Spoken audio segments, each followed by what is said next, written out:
Survivor story of Callie Schade. I have an ACTA2 genetic mutation connective tissue disorder. I was pregnant when we discovered this after finding my aneurysm when I brought up the concern of my family's history. We chose a cesarean over natural birth hoping to prevent dissection given that I had an ascending aneurysm. Unfortunately, the C-section wasn't enough, and 2 nights after the birth of our miracle baby I began having horrible pain in my right jaw and neck and straight through my chest and horribly into my shoulder blades.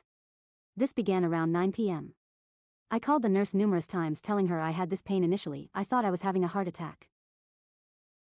She just kept telling me it was gas pain even though I knew it wasn't, even seemed annoyed that I kept complaining. Did a poll at the nurse's station, came back and said she was sure it was gas pain and that was the consensus.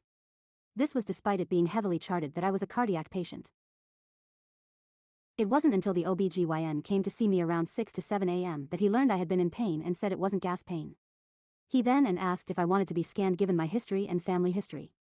Finally, I was taken down to receive a CT scan. Mind you, we were going to be discharged home with our brand new baby soon. Well, the CT scan showed the type A dissection. They immediately pulled me out of the scanner and there was an ICU nurse with her rescue bag. She asked if I knew why she was there. I said no, but deep down I knew. She told me they were concerned about my aorta and needed to stabilize me until the doctor got there. A physician's assistant came down and they brought me upstairs telling me they weren't capable of handling me there even though they are a trauma hospital. They didn't have a team or available to handle me and they were going to fly me to a bigger trauma hospital. I asked if I was going to die and they said they couldn't tell me that, but I needed to stay calm for my blood pressure and that I needed to say goodbye to my baby, my mom and my fiancé. Imagine trying to stay calm in that situation. Everything I ever wanted was to be a mommy and I was being ripped away from my newborn and told I might not make it to ever see him again. Thank God I made it through. My dissection is very a significant type A with residual type B dissection. My surgeon is hoping to wait until my 1-year mark to do my next OHS, which will be a root replacement and some more grafting, possibly a bypass. He says he doesn't feel safe with stents given my connective tissue disorder and the significance of my dissection. He's worried they'd erode my aorta. My father, a nephew, and presumably grandfather all passed away from an aortic dissection.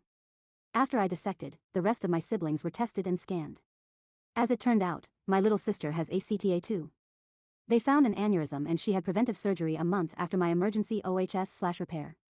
My older brother, father of my nephew that passed, also has ACTS2, an aneurysm, and had preventive surgery a couple months ago. The very worst news is that my baby son also has ACTA2 as well as my 5-year-old nephew. They are being followed by cardiology at the local children's hospital. This is my story.